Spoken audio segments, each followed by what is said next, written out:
Hello, welcome back. मैंने बनाया है एक पोटली पर्स या पोटली पाउच, जो भी आप कहना चाहें इसको। पोटली बैग, कई तरीके कई नाम से इसको बुलाया जाता है और बहुत ही सिंपल है इसको बनाना। ये मेरे पास एक कपड़ा पड़ा था और इसको अभी मैं एक जितना सीधा कपड़ा निकलता है वो यहाँ पे कट कर रही हूँ। साइड से कट कर लिया है। देखो, मैं इस कपड़े का जो है ना, मैं रीयूज़ कर रही हूँ। तो इससे इसका आप देख रहे हैं ये अच्छा दिखता है, सुंदर है, और उसी से इसको जो बैग है बहुत अच्छा दिखेगा। और अब इसको इस तरीके से मैंने ये जो जितना सीधा सीधा कपड़ा निकलता है वो निकाल लिया है, जितना भी हो। तो ये जितनी इसकी लेंथ है उसके हिसाब से अब दूसरा जो है पीस कट करना है एक और।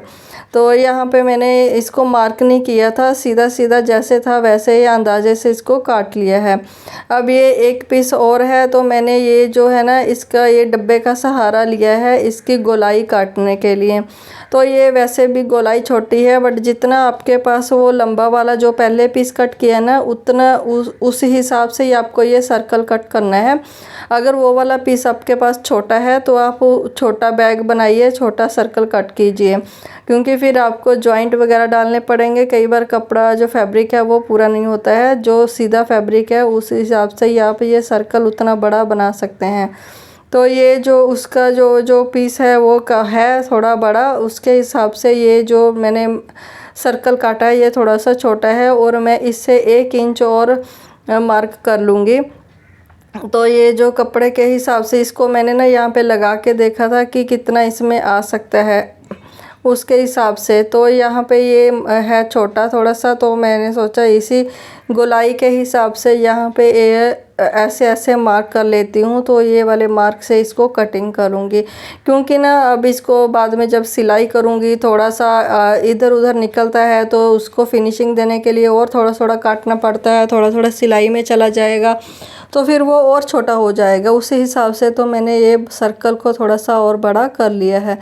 तो इसी तरीके से जैसे जैसे मार्क किया है वैसे वैसे इसको कट कर लेना है। बहुत आसान है, सिंपल तरीका है, और अब आपको मैं स्टेप बाय स्टेप बताऊंगी। स्टेप बाय स्टेप बताने के लिए ही ये वीडियो जो है लंबा हो गया है, और जब आप इसको बनाने लगोगे तो आराम से बहुत जल्दी इसको बना लोगे। तो ये एक स्पॉन्ज ली है मैंने, जो हमारे सूट्स या शर्ट्स में लगी आती है, तो उसका यूज़ इसमें कर रही हूँ। इसको भी सेम उतने ही साइज़ में सर्कल में काट लेना है। तो ये हो गया। अगर ये तो एक पीस हो गया। अब इसको ना ये अस्तर लगा हुआ था, अगर अस्तर नहीं है तो आप यहाँ पे कोई भी कपड़ा यूज़ कर सकते हैं, क्योंकि स्पॉन्ज को इसके बीच में रखना है, ऊपर ये वाला और नीचे एक अस्तर वाला कपड़ा चाहिए।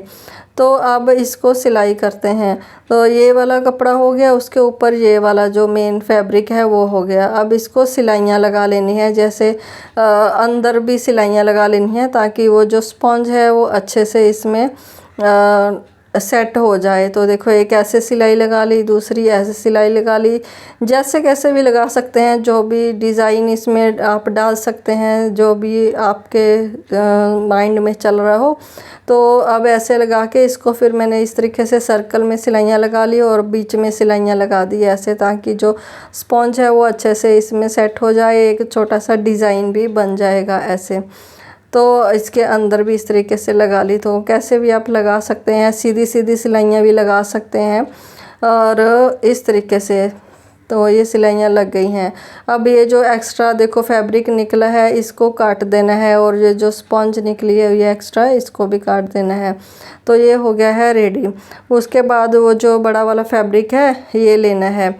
तो इसके आप 2 पीस भी कर सकते हैं, और मैंने ये सिंगल पीस लिया है। सिंगल पीस को आगे जाके बताऊंगी कि क्यों मैं बोल रही हूँ कि आप इसके डबल पीस को इसको काट के 2 पीस कर सकते हैं।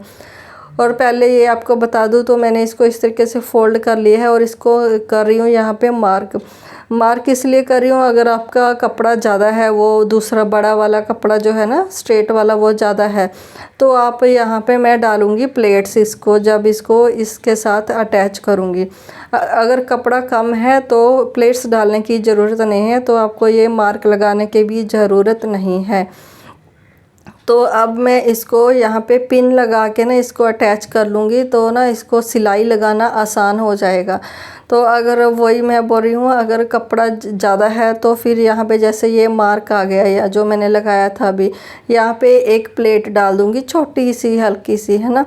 तो यहाँ पे पिन लगा दूँगी। तो उसके बाद इसी तरीके से सभी जगह थोड़ी थोड़ी दूरी पे इस तरीके से पिन जो है लगाते जाना है, क्योंकि ये सर्कल में कटा हुआ है ना, सर्कल में कभी कभी कपड़ा कम ज़्यादा हो जाता है। तो देखो यहाँ पे अभी एक मार्क आया, जो भी मैंने 4 साइड में मार्क लगाए थे ना उसको फोल्ड करके, तो चारों साइड में एक एक प्लेट, छोटी छोटी प्लेट्स डाल देनी है इस तरीके से। अगर कपड़ा कम है तो इतना ज़रूरी भी नहीं है, नहीं डालना चाहते तो मत डालिए। तो अगर प्लेट्स डाल दोगे ना तो थोड़ा सा स्पेशियस बन जाता है ये। तो उसके बाद इस तरीके से पिन लगाते जाना है और फिर सिलाई लगानी भी आसान हो जाएगी। तो उसके बाद मैं आपको दिखाती हूँ इसको पिन लगा के। बहुत सिंपल है, बहुत आसान है, आप आराम से इसको बना सकते हो। आपके पास कोई अच्छा सुंदर सा फैब्रिक पड़ा हो, या आपका कोई पार्टी वेयर सूट बनाया है आपने, उसका फैब्रिक पड़ा हो, उसका भी आप बना सकते हैं, साथ का सूट के साथ मैचिंग वाला, है ना। तो इस तरीके से साड़ी के साथ भी जो मैचिंग है, इस तरीके से आप पोटली पाउच बना सकते हैं। तो चारों साइड में जहाँ जहाँ मार्क लगाया था वहाँ वहाँ मैंने हल्की सी प्लेट डाल दी है। और अगर फिर भी कपड़ा अगर एक्स्ट्रा बच जाए तो कट कर देना। और यहाँ पे आया है कपड़ा पूरा पूरा ऐसे यहाँ पे, और दूसरा वाला यहाँ पे। अब इनको ऐसे पकड़ के ऊपर वाली पहले इसको सिलाई लगा दूँगी मैं इसको ऐसे, ठीक है। ये वाली जो साइड होती है ऊपर वाली साइड, यहाँ पे एक जॉइंट लगेगा यहाँ तक। अगर आपने पहले इसको मेज़र कर लिया है तो आप इस सिलाई को पहले भी लगा सकते हैं, और बाद में नीचे वाला सर्कल जो है पिन लगाई है वो बाद में भी लगा सकते हैं, वो आपकी चॉइस है। तो मैंने उसको पहले पिन लगा दिया, और जो क्योंकि पिन लगाने का ये फ़ायदा हुआ कि अगर कपड़ा मतलब बच भी जाता है तो काट सकते हैं बाद में। तो अब यहाँ पे थोड़ा सा ऊपर ना 1 इंच तक का मैंने छोड़ दिया है, नीचे सिलाई नीचे ही ख़त्म कर दी है। अब उसके बाद ना ये जो पिन, एक एक पिन निकालते जाना है और सिलाई लगाते जाना है। ध्यान रखना है कि सिलाई लगाते टाइम पिन जो फुट पे या सुई पे ना लगे, तो सुई टूट जाएगी और मशीन को भी नुकसान होता है फिर। तो इस तरीके से ध्यान रखना है, पिन साथ में निकालते जाना है और उसके ऊपर सिलाई लगाते जाना है। पूरे सर्कल में इसी तरीके से सिलाई लगा लेनी है। तो बहुत सिंपली लग जाती है, पिन लगाने से थोड़ा सा आसान हो जाता है सिलाई लगाना। और इस तरीके से ये सिलाई लग गई है यहाँ तक पूरी। और देखो अब ये ऐसा हो गया है। अब ये जो नीचे का जो दिखता है ना, उसको भी हम पट्टी लगा के कवर करेंगे। मैं आपको एक थोड़ा सा सीधा करके दिखा देती हूँ कि देखो पिन जो है ना प्लेट्स डालने से कितना अच्छा और खुला बना है वो। और अब इस तरीके से करना है यहाँ पे सिलाई। अब ये जो मैंने 1 इंच तक का छोड़ा है इसको यहाँ पे डोरी डालने के लिए, ठीक है। तो अब ये यहाँ पे धागे ना निकलें इसके, क्योंकि ये कपड़ा सिल्क का है। इस तरीके से फोल्ड करके यहाँ पे जैसे बॉटम में या पजामे में या है ना, या सलवार में नाड़ा डालने के लिए बनाते हैं ना, वो सेम उसी तरह यहाँ पे ये बनता है। इसको फोल्ड करके ऐसे, तो इसको फोल्ड करके ऐसे इसको सिलाई लगा लेनी है।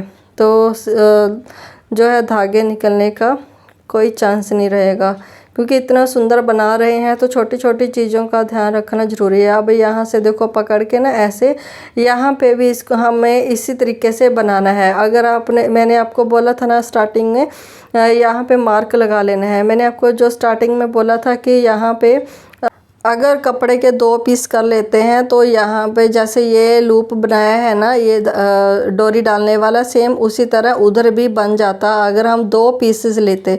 तो मैंने एक ही पीस में ये अटैच किया है, तो वो इसीलिए मार्क लगाया है। तो वहाँ पे थोड़ा सा कट करके वहाँ पे भी इसी तरीके से जो हमने बनाया है डोरी डालने वाला हॉल, वैसा ही वहाँ पे भी रेडी करना है। वो आसान तरीके से करेंगे। पहले यहाँ पे एक सिलाई लगा लेती हूँ। सिलाई लगाने के बाद जहाँ पे मैंने ये मार्क लगाया था ना यहाँ पे हॉल बनाने के लिए डोरी का, तो वहाँ पे थोड़ी सी सिलाई को मैंने उधेड़ दिया है, थोड़ी सिलाई उधेड़ देनी है और यहाँ पे थोड़ा सा कट लगा देना है 1 इंच से थोड़ा सा कम, मतलब जितना फोल्ड किया है उससे थोड़ा हल्का सा अंदर की और जितना कपड़ा है बस उसके हिसाब से।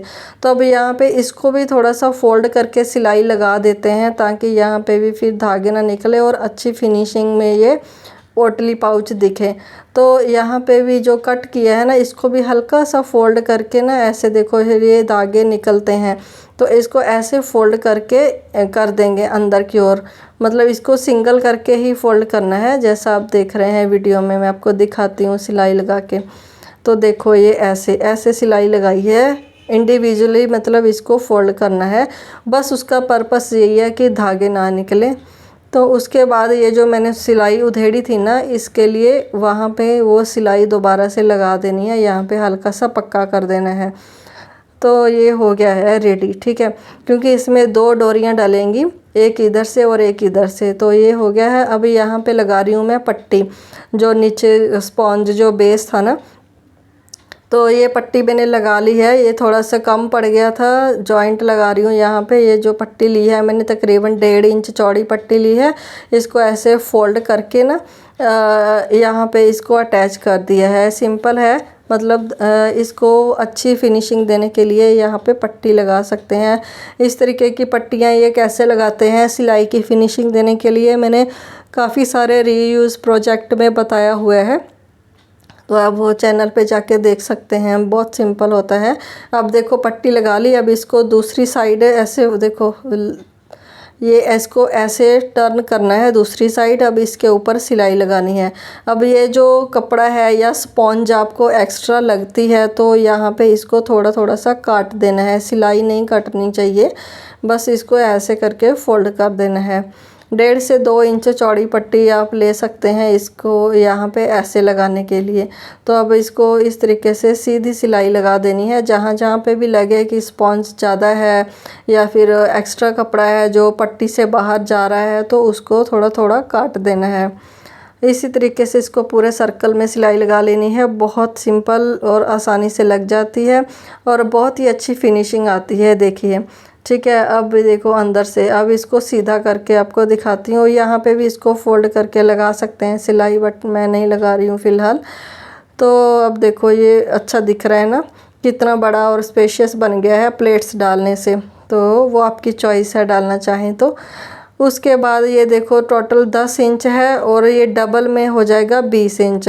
उससे 2 या 3 इंच एक्स्ट्रा हमको रखनी है डोरी। मतलब जैसे 20 इंच हो गया, 23 से 24 इंच की एक डोरी लेनी है, 23 से 24 इंच की दूसरी डोरी लेनी है, मतलब 2 डोरियाँ लेनी है सेम लेंथ की।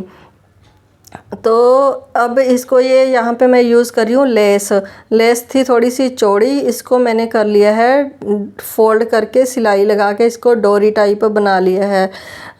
अगर आपके पास, आप रेडीमेड डोरी भी इसमें डाल सकते हैं, दूसरी डोरी बना के भी डाल सकते हैं। डोरी की वीडियो भी मैंने अपलोड की हुई है पहले कि डोरी कैसे बनाते हैं, तो आप वहाँ पे वो वीडियो चेक कर सकते हैं डोरी अगर आपको नहीं बनानी आती है। तो इस तरीके से पहले एक डोरी बनानी है, जो एक लूप बनाया था डोरी डालने के लिए, ये इसको सीधे से ऐसे ही निकाल के जहाँ से शुरू किया था वहीं से ही इस डोरी को ख़त्म करना है। तो एक डोरी तो ऐसे डल जाएगी। तो दूसरी डोरी कैसे डालनी है वो भी बहुत सिंपल है। पहले इसको डोरी डाल के इसको बराबर कर लेते हैं सीधा। तो ये यहाँ पे मैं डोरी को डालने के लिए सेफ्टी पिन की हेल्प ले रही हूँ। और उसके बाद अब दूसरी डोरी डालनी है। अब जैसे ये इधर से डाली है और ये जो दूसरा लूप बनाया था, यहाँ से दूसरी डोरी डालनी शुरू करनी है और यहीं पे ही आके वो पूरा घुमा के इसको निकालना है। तो यहाँ पे भी मैं सेफ्टी पिन की हेल्प से आराम से ये हो रहा है, वही कर रही हूँ। तो इसके बाद इसको देखो ऐसे सीधा ही निकालना है, इसको यहाँ से नहीं निकालना है, यहाँ से शुरू किया था वहीं पे ही निकालना है। तो इसको ऑपोजिट साइड में 2 डोरियाँ दोनों साइड की इस तरीके से बनती हैं। तो बहुत सिंपल, ये फिर जो होता है ना, इसको कैरी करना सिंपल हो जाता है। इसके लिए स्पेशली हैंडल वगैरह लगाने की ज़रूरत नहीं पड़ती और ना ही जिप वगैरह की ज़रूरत पड़ती है इसमें। तो इसको बस डोरी इसमें लगा के इस तरीके से इंसर्ट करके ऐसे इसको निकाल लेना है और डोरियों को ना एक बराबर कर लेना है। दोनों डोरियों के जो 4 कॉर्नर है ना, ऐसे ये वाले 2 हैं, उधर के 2 हैं, इनको बराबर कर लेना है। और देखो इस तरीके से ये बनेगा ऐसे। तो अब यहाँ पे जो है ना, ये हैंडल के तौर पे भी काम आ सकता है। तो इस अपने हैंगिंग के हिसाब से डोरी की लेंथ जो है कम ज़्यादा आप कर सकते हैं। तो अब इसको लगा दूंगी यहाँ पे, आगे डोरी के कॉर्नर पे लगा दूंगी यहाँ पे लटकन। तो आप रेडीमेड लटकन भी लगा सकते हैं। तो यहाँ पे जो इसका थोड़ा सा फैब्रिक बचा हुआ है, इसी से ही मैं इस तरीके से लटकन लगा रही हूँ। ऐसे करके इसके ऊपर यहाँ पे सिलाई लगा देनी है, बहुत सिंपल है। तो इस तरीके से लटकन बना के लगा सकते हैं। 4 लटकन भी लगा सकते हैं, बट मैं मतलब 2 लगा रही हूँ। मतलब लगाने तो 2 ही हैं, क्योंकि दोनों को बराबर में इसको टाई करना होता है दोनों साइड को। तो दोनों साइड के डोरियों को मैंने एक एक लटकन लगाया है। अब इसको सीधा करते हैं ऐसे क्योंकि इसके अंदर पाइपिंग लगी हुई है ना, यहाँ पे थोड़ी सी अच्छी फिनिशिंग आए उसके लिए मैं थोड़ी सी इस पर सिलाई लगा दूँगी। नहीं तो अगर सिंपल है आपका तो ये जो ये लगे हुए हैं ना लूप से, ये मैंने उतारे नहीं थे। तो इसको ऐसे ही यहाँ पे ऐसे सेट करके इसके ऊपर सिलाई लगा दूँगी मैं, ताकि ये बंद हो जाए आगे से। तो लटकन जो भी है अपनी चॉइस के लगा सकते हैं। बहुत ही सिंपल तरीका था। देखो अभी मैं आपको दिखाती हूँ इसको खोल के। अब देखो ऐसे पकड़ के ऐसे खुल जाता है। अब इसमें जितना मर्जी सामान डाल लो, आप कोई भी पर्पस के लिए आप यूज़ कर सकते हैं। देखो ऐसे ही ये हैंडल इसका बन जाता है। बहुत सिंपल है, ट्राई ज़रूर करना बनाना। और वीडियो अगर आपको अच्छी लगी ना तो एक लाइक ज़रूर करके जाना। तो आप ये जो पोटली पाउच है ये ज़रूर बनाना और मुझे बताना कमेंट में कैसा बना है। तो मिलते हैं आपको नेक्स्ट वीडियो में। Thank you for watching.